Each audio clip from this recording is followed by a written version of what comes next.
set the date around this. I am the coordinator and organizer. The Buzzards come to Hinckley every year in the middle of March. Every year we see people coming from far away. They say it's on their bucket list. Technically, Hinckley doesn't have a hospital, so I wasn't born in Hinckley, but I was born, in Medina County, in the area. Grew up here, going to the local high school. A buzzard. So I think if you were to ask most people, they say it's a turkey vulture. It's not a buzzard. That's one of the regional terms for it. It's not very common elsewhere. But I mean, it's just this ugly bird that eats dead things is what you really learn. But yeah, it's just this interesting bird that is a little unknown and beloved by this little town in Northeast Ohio. Since 1957, we had Buzzard Day at Hinckley Elementary. What's really important to us is that we stay as local as possible and don't duplicate.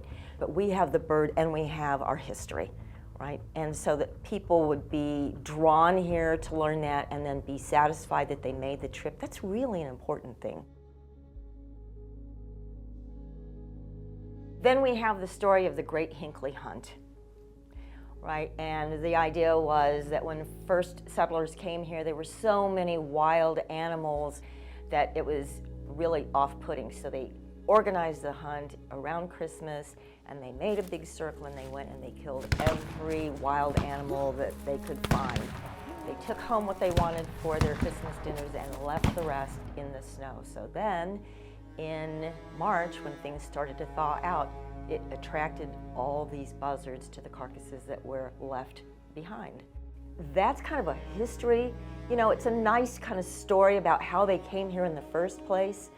But you're right, sometimes people go, oh, but they're ugly and they eat dead things, but they clean up the world. That's so that it's kind of part of nature.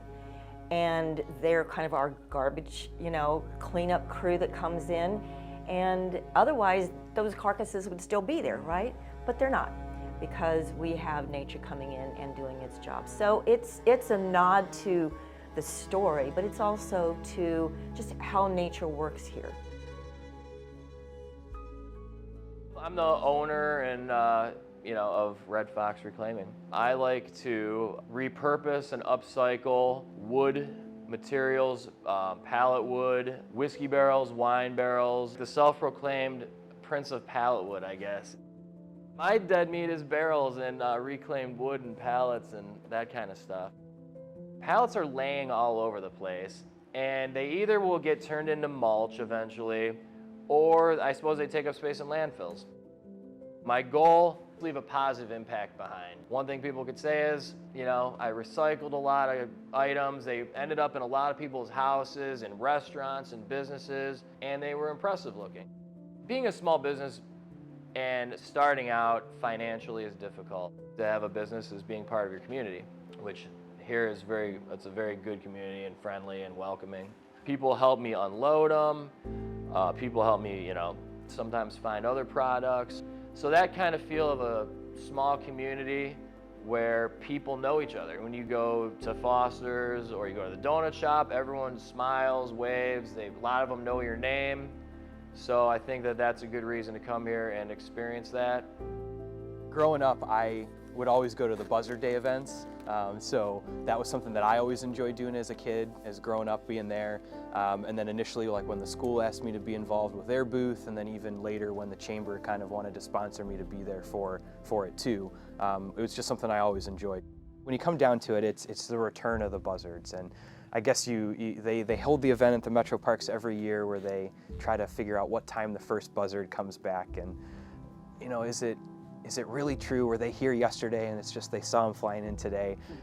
I think one could argue about that, but it's the notion of that this is the event, that's what we try to celebrate, and I think a lot of people will speak to the pancake breakfast. We buy about 350 pounds of dry mix. It's a production line.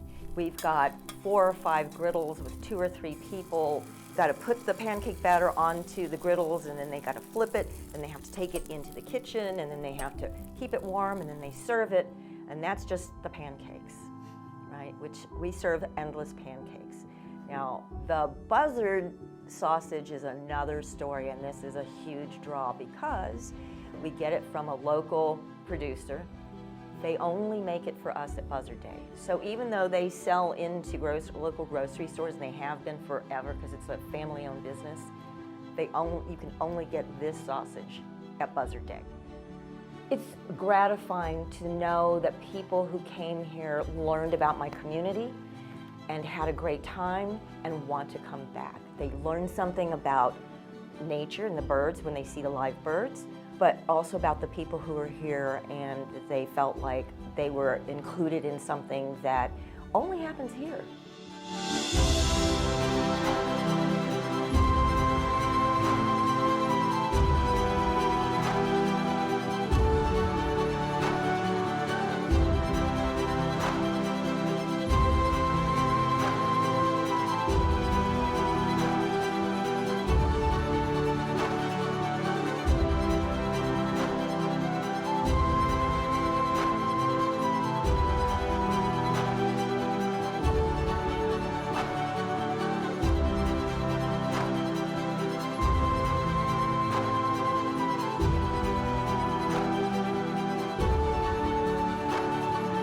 I've been to Puxatawney for the Groundhogs event, and it's like, why does everybody come out to watch this little groundhog pop out of this hole and, you know, spread some rumor about if winter's true or not, or coming back? It's kind of the same thing. You know, why does everybody come to Hinckley, Ohio for Buzzard Day every year for this celebration? Well, that grandiose idea that has just been carried on to celebrate the town and to celebrate kind of the history of a unique thing.